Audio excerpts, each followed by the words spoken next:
In this video, I will show you the new features for NCTS Phase 5, in Dutch called de douane vervoersapplicatie, or DVA in short.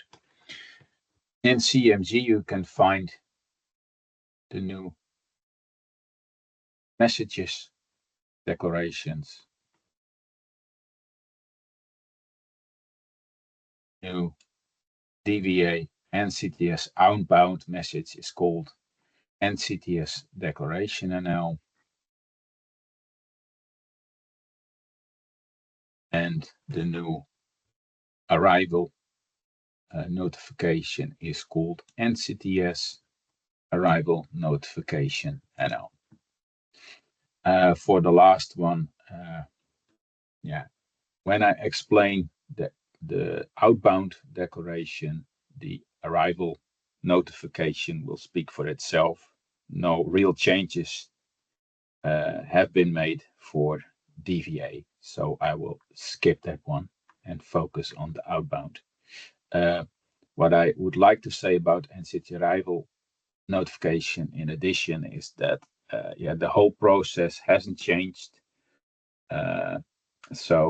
In effect, what I will mention about the changes for NCTS outbound also goes for inbound with regards to the structure of the message. So when I click on the NCTS outbound declaration and click OK, and you can add the CRN number as you're used to. You can see the goods declaration and the consignment and the header fields, as to say, not really new fields have been added. You can see the decoration type, additional decoration type. A new field is where you can fill in the TIR Carnet ID, have a security indicator, a reduced data set indicator, a specific circumstance indicator, which are new fields, and a binding itinerary field. Also a new field is the authorization, in which you can find the document codes that used to be present in one table. So these codes concerning licenses, for example, for NCTS outbound, you now have to mention the authorized consigner, and for the NCTS arrival message, you have to mention the NCTS consignee license.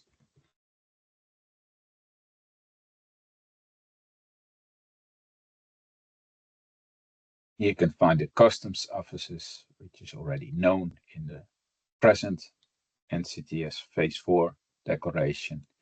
Here you can find the traders and the guarantee.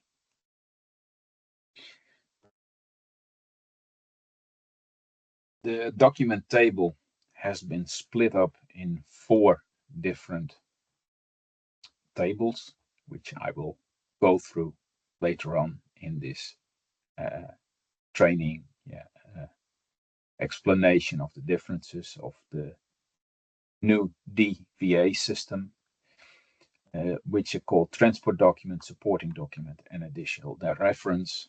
Another big, the major change of DVA is that you now have a goods declaration header consignment level, which is the main level of the declaration, the header fields. You have a house consignment level, in which you can fill in multiple house consignments. In practice, mostly only one is filled. And you have a consignment item level.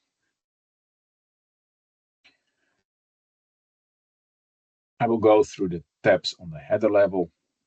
The consignment trader speaks for itself. I think you have a new tab called additional supply chain actor, which means that this refers to a party that can be included, to prevent less control checkups by customs, and it also makes things easier for customs to check.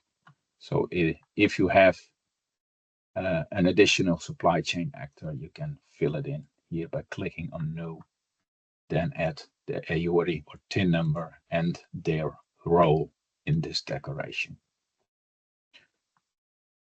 Containers you can now add on this level instead of the item level. You can fill in the container number, the number of seals, the seal number itself, and the reference is, you can add that when you have multiple containers. You can add the number, the item number to which the container number is referring to. When there's only one container number, you don't have to fill this in, of course. The location of the goods has changed. You can see there are a lot of extra fields in there. Normally you would only fill in a postal code together with a house number. Now it's split up in different fields.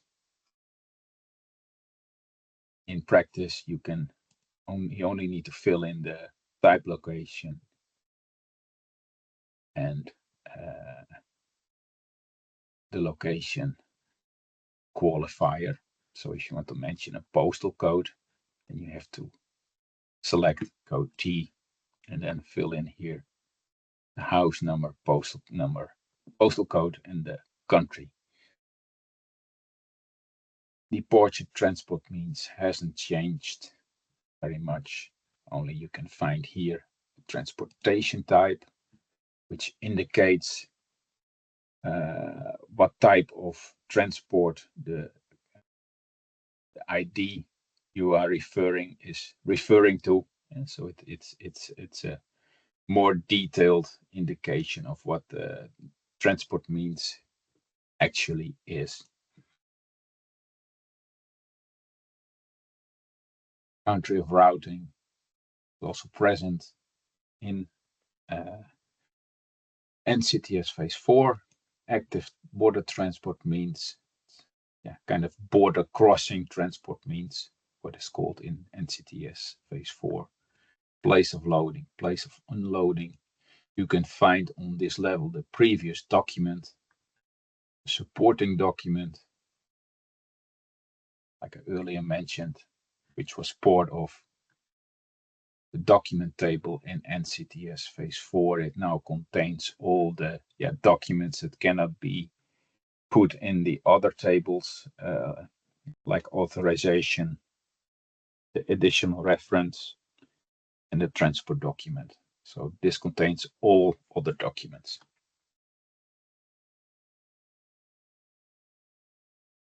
Transport document refers to the document code table. It contains all the transport documents, and the additional reference contains all the Y codes, so the fictitious codes and the national codes. You can add them on this level or on other levels, which I will show later on. The additional reference is already existing in NCTS phase 4. So you can add all those fields on this level, the consignment level, on house consignment level, and on house consignment item level. When you add them on this level, so the declaration level or goods declaration consignment level, then they are valid for the whole declaration and underlying house consignments and house consignment items. The rule is that when you fill those fields in on this level, then you don't fill them in on the underlying levels. And also when you fill them in the underlying level, for example, house consignment or house consignment item level, then you don't fill them in here. So you only need to fill them in one place. With one exception is that when you fill them in on item level, then you have to fill them in for each item. As explained, the house consignment level is new. When I open it, then you can also find, for example, the country of dispatch, which is also present on item level.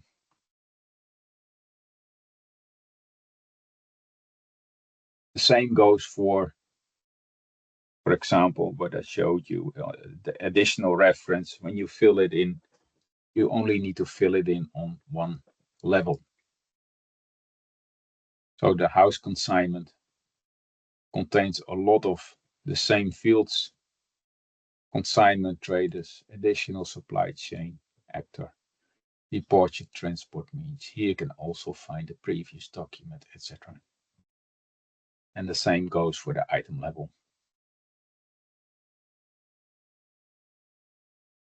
So here you can find also the supporting document, transport document, additional reference. One thing that has become mandatory is that you need to fill in the commodity code, which needs to be contain 6 characters. All the other fields kind of remain the same. You can fill in an invoice amount, an invoice currency. That is something that is new. All the other tabs kind of remain the same.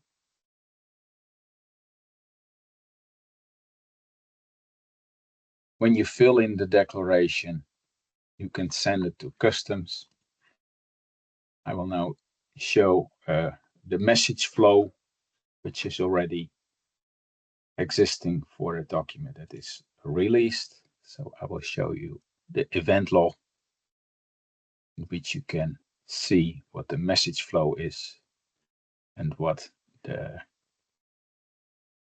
messages are now called. You can see they're now called CC015C, for example, for the NCTS declaration. Then you receive an acceptance message or acknowledgement message, what it's called.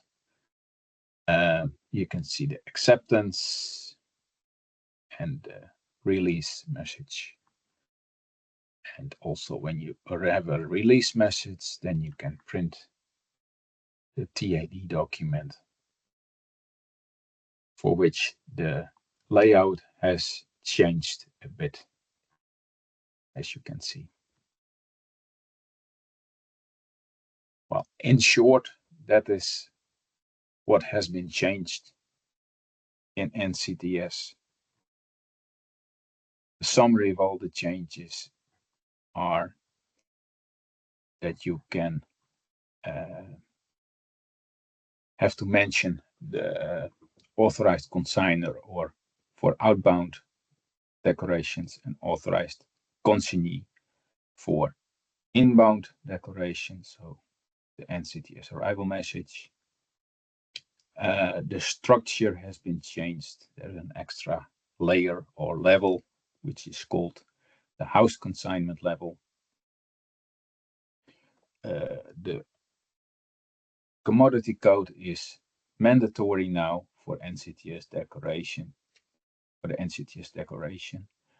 and the document table has been split up in 4 different tables: the authorization, transport document, supporting document, and additional reference.